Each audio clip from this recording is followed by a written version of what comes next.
সময় তো কোনোদিনও কারোর জন্য থেমে থাকে না, তাই তো? সময় ঠিক তার মতনই চলবে, ঘড়ি ঠিক যেমন চলার তেমনই চলবে, শুধু তোমাকে সময়ের সাথে সাথে পরিবর্তন হয়ে যেতে হবে। সো হ্যালো এভরিওয়ান, আমি পূজা। তো কেমন আছো তোমরা সবাই? আশা করছি সবাই খুব ভালো আছো। তো আজ হচ্ছে মঙ্গলবার, ঠিক আছে। আমার গপু সকাল সকাল হয়ে গেছে রেডি স্কুল যাওয়ার জন্য। আমি উঠে গপুকে রেডি করিয়ে দিয়েছি, ঠিক আছে। তো তারপর আজকে গপু যাবে স্কুল, দেখো তারপর আজকে কী হয়। আমি সকালে দিয়ে আসতে যাই না, ওকে ওর পাপাই দিয়ে আসে, ঠিক আছে। তো গপুর সকালবেলা ঘুম থেকে উঠতে একটু প্রবলেম, মানে ও উঠতে চায় না, এই জন্য স্কুল যেতে একটু দেরি। মুখটা দেখে বুঝতেই পারছো যে ওর মানে যাওয়ার ইচ্ছা নেই, তাও যেতে হবে, কিছু করার নেই। স্কুল চলছে যতক্ষণ যেতেই হবে। ছুটির দিনগুলো আলাদা ব্যাপার, ছুটির দিনগুলো আমি ওকে ডাকি না, অনেকক্ষণ পর্যন্ত ঘুমায়, ঠিক আছে। শনিবার রবিবার দিনটা আমি ওকে পুরোই ছেড়ে দিই, কেননা জানি 5টা দিন স্কুল থাকে, ওকে যেতেই হয় স্কুলে, তারপর টিউশন আছে, সেজন্য আমি ওকে ছেড়ে দিই 2 দিন, ঠিক আছে। সো এই দেখো, এটা আমাদের ঘরের কাজ চলছে, ঠিক আছে। এখন প্রচুর বাকি, সবে ঘরের কাজ স্টার্ট করা হয়েছে কিছুদিন হলো, ঠিক আছে। তো ওই দেখো, আমি গপুকে টাটা করে দিলাম। গপু আর অপূর্ব একসাথেই যায়, ঠিক আছে, দুজন। তারপর দিয়ে আমি চলে আসলাম বাড়িতে, ঠিক আছে। ওকে একটু আগিয়ে দিয়ে ওকে টাটা করলাম, করার পর আমি তার মধ্যে ভাতটাও বসিয়ে দিয়েছিলাম, ঠিক আছে। দিয়ে তার মধ্যে বিছানাটা গুছিয়ে নিলাম। গোছানোর পর এই যে মিস্ত্রি এসেছিলো 3টে, তো মিস্ত্রিদের জন্য আমি চা বানিয়ে নিলাম। এই যে দেখো, তোমাদের দাদাভাই চাটা দিয়ে আসতে যাবে, ওই জন্য আমি ওকে চাটা দিয়ে দিলাম, যে যাও তুমি চাটা দিয়ে এসো, আমি যতক্ষণ সবজি রেডি করে নিই। আর এদিকে হচ্ছিলো দুধ চা, কেননা আমার হাজব্যান্ড খায় দুধ চা। তো তারপর দেখো, আমি সবজিগুলোও বের করে নিয়েছিলাম। এখানে ছিল পটল, আলু, টমেটো, উচ্ছে, ঠিক আছে। তো দেখো কি কি রান্না হয় আজকে, অনেক সবজি আছে। যাই হোক, রান্না বান্না তো হবে, চলো দেখা যাক কি কি রান্না করি, ঠিক আছে। তো তারপর আমি এদিকে ভাতটাও বসিয়ে দিয়েছিলাম, তখনই বললাম যে ভাতটাও প্রায় হয়ে গেছে। তো তারপর রান্নাবান্না হয়ে গেল কমপ্লিট। এদিকে টিফিনটাও গুছিয়ে দিয়েছিলাম, কেননা ও বেরোবে, ও বের হয় 9:30 10:30 এরকম ও বেরিয়ে যায়, ঠিক আছে। ততক্ষণ টিফিনটা রেডি করে দিই।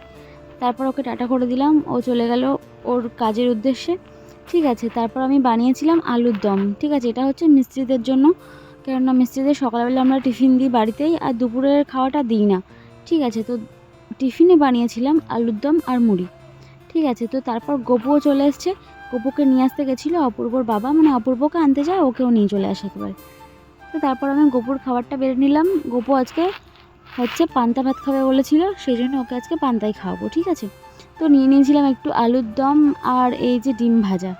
তো গপু এই ডিম ভাজা দিয়ে পান্তা খেতে খুব পছন্দ করে, সেজন্য, ঠিক আছে। তো চলো গপুকে খাইয়ে নিই, তারপর আবার দেখা হচ্ছে। গপু আমার সাথে খুব গল্প করে, জানো তো, স্কুল থেকে এসে কি হয়েছে না হয়েছে সব কিছু গল্প করে আমার সাথে। তো তারপর গপুকে স্নান করিয়ে দিয়েছি, আমিও স্নান করে নিয়েছি, নিয়ে চলে আসলাম ঘরে। সব কাজ প্রায় কমপ্লিট, সব কিছু হয়ে গেছে, খালি চান করা জামা কাপড়গুলো মেললেই হয়ে যাবে, ঠিক আছে। সেই জন্য গপুকে আমি বলে গেছিলাম যে তুমি ততক্ষণ লেখাগুলো কমপ্লিট করে নাও, টিউশন আছে, তারপর আমি এসে তুমি আর আমি একসাথে ভাত খেয়ে নেব, ঠিক আছে। সেই জন্য গপু একটু পড়তে বসে গেল, ওর যে টিউশনের হোমওয়ার্কগুলো ছিল সেগুলো কমপ্লিট করে নিচ্ছে, ঠিক আছে। তো নেওয়ার পর আমি আর গপু খেয়ে নেব, নিয়ে কিছুক্ষণ রেস্ট করে তারপর গপু যাবে টিউশন, মানে গপুর 4টে থেকে টিউশন।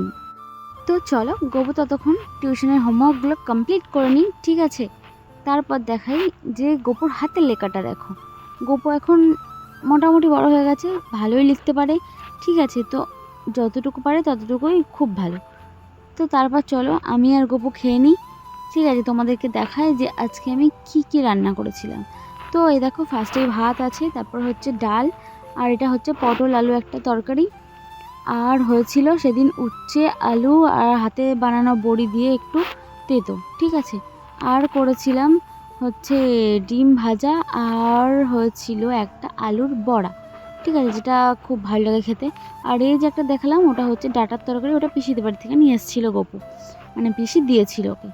তো তারপর খাওয়া দাওয়ার পরে গপু এই যে আমাকে একটু আদর করলো, তারপর আমরা কিছুক্ষণ রেস্ট করে নিলাম। নেওয়ার পর গপুকে আমি রেডি করিয়ে দিয়েছি টিউশনে যাওয়ার জন্য।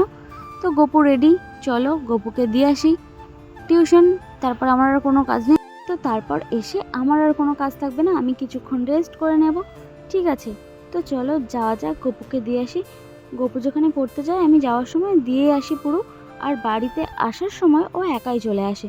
ঠিক আছে, একা আসে মানে অপূর্বর সাথে আছে, অপূর্ব ওখানেই পড়তে যায় টিউশন, তো দুজনে চলে আসে। তো তারপর দেখো বাইরে গিয়ে আমি দেখলাম যে মিস্ত্রিরা ওই যে চলে যাচ্ছে, মিস্ত্রিদের কাজ কমপ্লিট হয়ে গেছে। ঠিক আছে, ওরা 4টের সময়ই কাজ ছেড়ে দেয় এরকম। তো চলো যাওয়া যাক। ভিডিওটা কেমন লাগলো অবশ্যই জানিও। ঠিক আছে, ভালো লাগলে লাইক কমেন্ট শেয়ার করো, অ্যান্ড টাটা।